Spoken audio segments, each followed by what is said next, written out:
अस्सलाम वालेकुम दोस्तों, उम्मीद करता हूँ आप और आपके बड़े खैरियत से होंगे। आज बात करेंगे बजरी तोतों के बारे में कि बजरी तोतों का असल नाम क्या है और ये इसका मस्कन क्या है। बजरी का तोतों का नाम जो है बजरगार है और इसका मस्कन जो है वो तारीख से मालूम होता है कि ऑस्ट्रेलिया के कदीम कबाइली लोग इसे अच्छे परिंदे और अच्छे खाने के नाम से जाना और पुकारा करते थे। ऐसा भी मुमकिन हो कि शायद वो इसे खाते भी होंगे। ये पिछली कई दहाइयों से ऑस्ट्रेलिया के खुश्क मैदानी इलाकों और जंगलों में पाए जाते हैं। बजिस तोते जो हैं वो ऑस्ट्रेलिया हो या दुनिया का कोई भी मुल्क हो, ये मौसमी तब्दीलियों का जमकर मुकाबला करते हैं और ये पानी दाने की तलाश में ग्रुप की सूरत में हिजरत करते हैं। जंगलों में ग्रुप की सूरत में मिट्टी की ऊंची ऊंची टेरों में बिल बनाकर इनमें ब्रीडिंग करते हैं। इन्हें अगर कोई मुनासिब दरख्त मिल जाए और उसमें बिल मिल जाए तो ये उस बिल के अंदर भी अपनी नस्लों की अफजाइश में इजाफा करने के लिए मसरूफ अमल रहते हैं। बजरी तोते अपने छोटे साइज और खूबसूरत रंगों की वजह से दुनिया भर में मकबूलियत हासिल कर चुके हैं और घरों में पालतू परिंदों में पहले नंबर पर हैं। ये जंगलों में घास के बीज, अनाज, फल, पत्ते बहुत शौक से खाते हैं। बजरी तोतों की उम्र की बात की जाए तो ये 5 साल से लेकर 8 साल तक होती है। आमतौर पर बजरी तोते 5 से 6 अंडे देते हैं। कुदरती तौर पर ऑस्ट्रेलिया में ये सब्ज कलर में पाए जाते हैं, जिसके फरों पर काले रंग की धारियां और साथ में हल्का सा सफेद और पीला कलर होता है। इस परिंदे का सीना सब्ज कलर का होता है। व्हाइट, सब्ज और नीले कलर बजीज और पीले कलर के स्पेंगल और पाइट कलर के बजीज में 1 या 2 माह के पट्टों में नाक के सुराख के कलर गुलाबी हो जाता है। जैसे जैसे ये बड़े होते हैं वैसे वैसे इन नाक पर हल्का नीला या पर्पल के कलर जो है वो डार्क होना शुरू हो जाता है। मादा की नाक के ऊपर कलर सफेद होता है और ये थोड़ी सी उभरी हुई होती है। इसमें खुरदारपना भी होता है और मादा जब ब्रीडिंग की तरफ आती है तो उसकी नाक के कलर जो है वो हल्का सा ब्राउन होना शुरू हो जाता है। अक्सर मादा की नाक उभरी हुई होती है, खुरदार भी होती है। फेलो बजिस यानी लाल आंख वाले कलरफुल, लोटिनो यानी पीले कलर और अल्बाइनो यानी व्हाइट कलर और लाल आंख वाले बजिस की नाक का कलर गुलाबी होता है। जैसे जैसे ये बड़े होते हैं इनकी नाक का कलर गहरा हो जाता है। मादा की नाक का कलर व्हाइट कलर का होना शुरू हो जाता है। इनके दाने की बात की जाए तो दोस्तों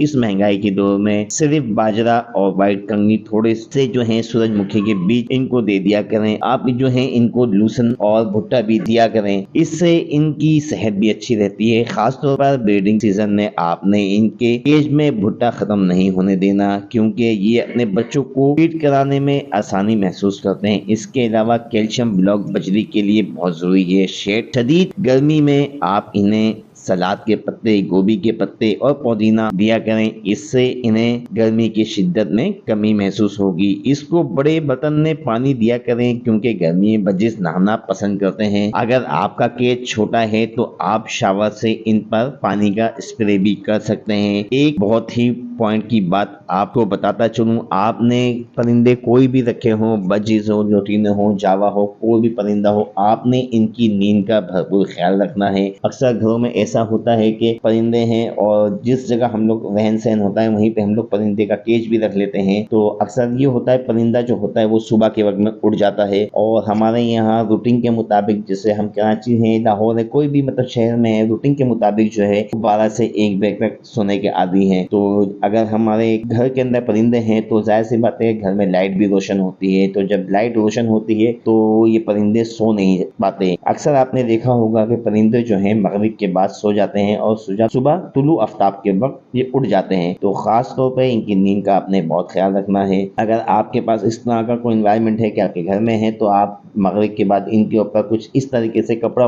ढाप दिया करें जिससे ये सो जाया करें, क्योंकि जब तक कोई भी परिंदा सोएगा नहीं, उसकी नींद पूरी नहीं होगी तो वो डिस्टर्ब रहेगा, वो ब्रीडिंग भी अच्छी नहीं करेगा और ना ही आपको परफॉर्मेंस वो अच्छी दे सकेगा। तो दोस्तों ये बहुत बड़ा जबरदस्त पॉइंट है। मैं आपको एक छोटी सी मिसाल भी देता चलूं, जैसे अक्सर हम कभी बर्ड्स की दुकान पे जाते हैं तो अक्सर आपने देखे होंगे उनकी दुकानों के ऊपर काफी सारे बर्ड्स जो हैं वो फूल के बैठे होते हैं। तो इसका मकसद ये नहीं होता कि वो बीमार है, मकसद यही होता है कि उनकी नींदें पूरी नहीं होती जिसकी वजह से वो दिन में सुस्त होकर बैठे जाते हैं। और ये आम रूटीन की बातें इंसान की भी जब नींद पूरी नहीं होती तो वो भी जाहिर सी बात है किसी काम का नहीं रहता, मतलब एक सुस्ती चढ़ी होती है उसके जिस्म पे। तो परिंदों में भी इसकी नींद का बहुत ख्याल रखना है। तो दोस्तों अभी गर्मी शदीद चल रही है, तो गर्मी में अक्सर हमारे परिंदे किन किन बीमारियों का शिकार होते हैं। सबसे पहली बीमारी जो है वो परिंदों को लूज मोशन हो जाते हैं, बुखार हो जाता है, आंख खराब हो जाती है, नज़ला जुकाम होता है। लूज मोशन के लिए अपने फ्लैजेल सिरप ले लेना है, 1 लीटर में 1 चाय का चम्मच जो है वो मिलाकर अपने परिंदों को प्रोवाइड करना है। अगर बुखार हो जाए तो आप पैराडोल का 1 चम्मच पानी में डालकर 1 लीटर पानी में डालकर ये भी आप दे सकते हैं। अगर आंख खराब हो जाए तो आंख के लिए जो ड्रॉप हैगा, ये ड्रॉप जो दिखा रहा हूँ मैं, ये भी आप अपने